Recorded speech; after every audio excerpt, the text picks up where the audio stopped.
नमस्कार मित्रों, मेरे ज्ञानवान साथियों।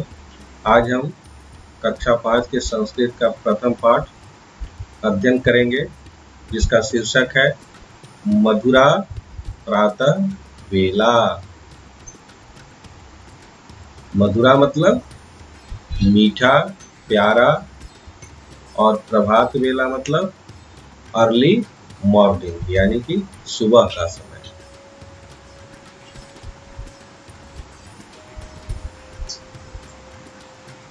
तो देखिए, इस पाठ में एक ऊपर चित्र है जिसमें कुछ बालक एक गार्डन में अपने माता पिता और दोस्तों के साथ खेल रहे हैं। और यहाँ इस पे गौर किया जाए, देखिए वृक्ष पे वानर हैं, आकाश में यहाँ पे पक्षी हैं, कुछ बालक दौड़ रहे हैं, बालिकाएं आपस में हाथ मिला करके कूद रही हैं, एक लड़का बाग में दौड़ रहा है, यहाँ सूरज निकल रहा है। तो इसी को हम लोग संस्कृत में अध्ययन करेंगे। आहा मधुरा प्रातः वेला। आहा प्यारा सुबह। आकाशे सूर्यः उदिता। आकाशे मतलब आकाश में, गगन में सूर्य उग चुका है। अंधकारः गतः, यानी अंधकार चला गया है। सर्वत्र प्रकाशः एव प्रकाशः अस्ति। सर्वत्र मतलब सभी जगह, प्रकाश यानी लाइट, सभी जगह प्रकाश ही, एव का मतलब ही होता है, सभी जगह प्रकाश ही प्रकाश अस्ति यानी है। खगा आकाशे अत्र तत्र भ्रमन्ति। यहाँ हम लोग देखेंगे अत्र तत्र का मतलब यहाँ वहाँ, भ्रमन्ति यानी कि घूमना, भ्रमण करना, घूमना, भ्रमन्ति यानी घूम रहे हैं। वृक्षेषु वानरा कूर्दन्ति। पेड़ों पे बंदर कूद रहे हैं। जना प्रसन्ना सन्ति, अर्थात जना मतलब लोग, प्रसन्न यानी खुश हैं, लोग बहुत खुश हैं। ते उद्यानेषु भ्रमन्ति धावन्ति च।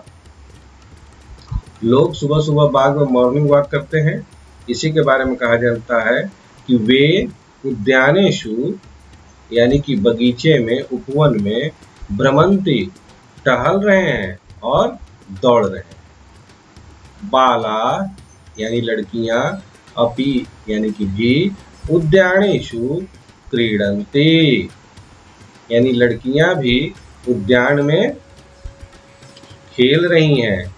पशवः अपि प्रसन्ना सन्ति। पशु भी खुश हैं। ते वनेषु अत्र तत्र गच्छन्ति। वे वन के अंदर यहाँ वहाँ, अत्र तत्र मतलब यहाँ वहाँ, गच्छन्ति यानी कि घूम रहे हैं। आहा सर्वे जना स्वकार्येषु संलग्ना भविष्यन्ति। यानी सभी लोग अपने अपने काम में व्यस्त हो जाएंगे, यानी कि बिजी हो जाएंगे। आहा धन्या एषा सुखदायिनी प्रभात वेला। आहा कितनी सुखद प्रातः वेला यानी कि सुबह है।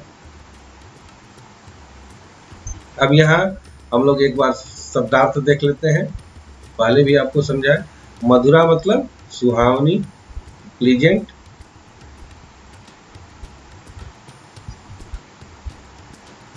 मधुरा सुहावनी प्लीजेंट।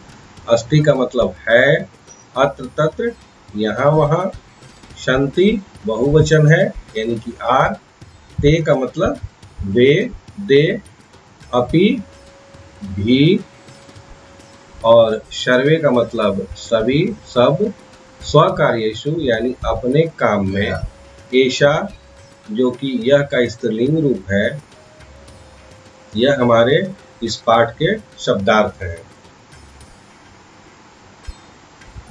अब चलिए हम लोग अभ्यास करते हैं। तो यहाँ देखिए, यहाँ खाली जगह है और प्रश्न है कि आकाशे कह उदिता, आकाश में क्या उगा है? तो आकाश में क्या उगता है? सूर्य। तो यहाँ पे हम लोग लिख देंगे सूर्य।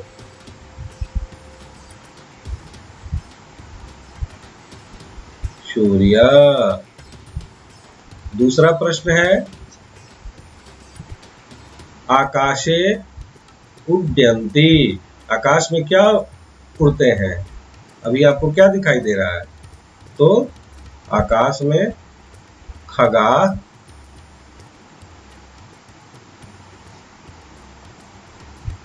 यानी कि चिड़िया उड़ते हैं। अब यहाँ क्या दिखाई दे रहा है? क्रीडन्ति, कौन खेल रहे हैं? तो बालकः, बालका, बहुत सारे लड़के हैं, बालका क्रीडन्ति। वृक्ष पे क्या कूद रहे हैं? तो यहाँ क्या होगा? यहाँ होगा वानरा। एक वानर तो नहीं है, कई बंदर हैं, इस चलते वानर, वानरौ, वानरा। अब यहाँ हम लोग दूसरा जो प्रश्न है, उदाहरण पठित्वा प्रश्नानाम उत्तराणि लिखत आम अथवा न। पहला उदाहरण है किम प्रातः बेला या प्रभात बेला मधुरा अस्ति। तो हम लोग पढ़े हैं यश, तो संस्कृत में यश का क्या होता है? आम। तो चलिए पहला हमारा जो प्रश्न है, किम सूर्यः प्रभात बेलायाम उदितः भवति, क्या सूर्य सुबह में उगता है? यश होगा कि नो होगा? तो यश होगा।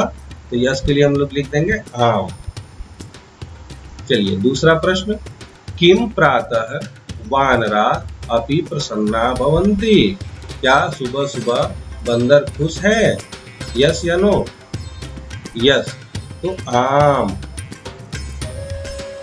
यस के लिए क्या लिखते हैं? आम। अब ग है किम बाला उद्यानेषु क्रीडन्ति, क्या बगीचे में लड़कियां खेलती हैं?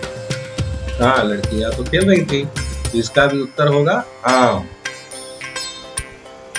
घ है किम वानरा आकाशे भ्रमन्ति, क्या बंदर आकाश में घूम रहे थे? यस या नो? नहीं, बंदर आकाश में तो उड़ ही नहीं सकते हैं। किम प्रभात बेला सुखदायिनी अस्ति, क्या प्रभात बेला सुखदायिनी है? यस या नो? यस, आम।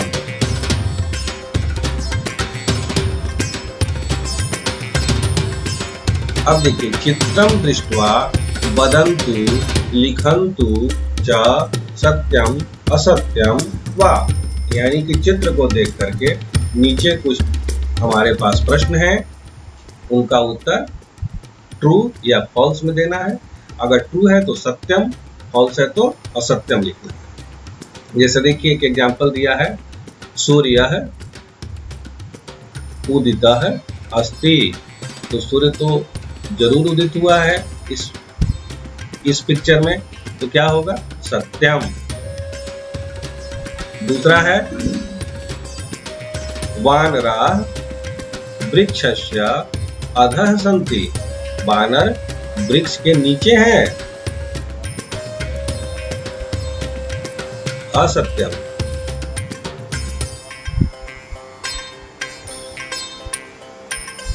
बालकाः धावन्ति, लड़के दौड़ते हैं। ट्रू। सत्यम।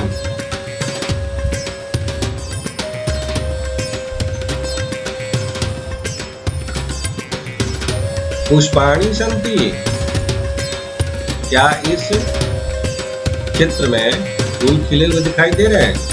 यस, ट्रू है, सत्यम। अगला है प्रश्न, द्वौ कुक्कुरौ स्तः। क्या दो कुत्ते हैं? देखिए एक बार हमारे चित्र में मात्र एक ही कुत्ता है, यानी कि यह कथन असत्य है, असत्यम।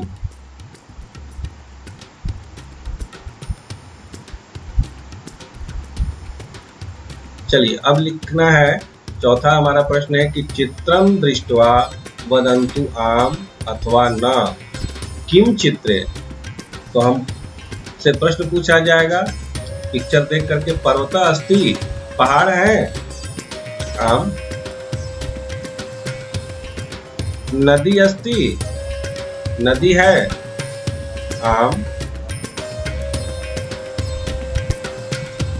हंसः अस्ति, हंस है, आम, सिंह अस्ति, शेर है, न, बालः अस्ति, लड़के हैं, न, कुक्कुरः अस्ति,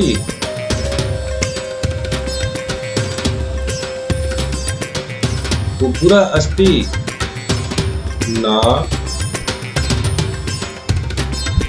नौका अस्ति, यस, आम, पत्रम अस्ति, पेड़ के पत्ते हैं, आम, पत्र मतलब पत्ता, बालिका अस्ति, आम, वृक्षा अस्ति, आम, पेड़ है,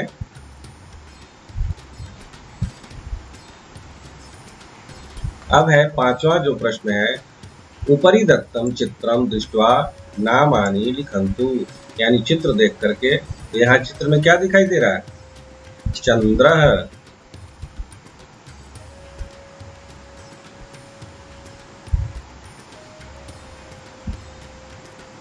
दूसरा चिड़िया, चिड़िया को संस्कृत में क्या कहते हैं?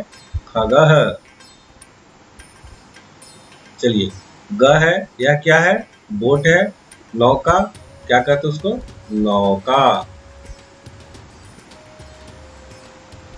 नीचे क्या है? घ हमारा एक फूल है और वह भी गुलाब का है, तो गुलाब के फूल को क्या कहते हैं? पाटल पुष्पः।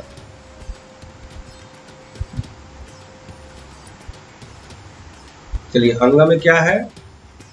तो हंस है, हंस को क्या कहते हैं? हंस या मरालः।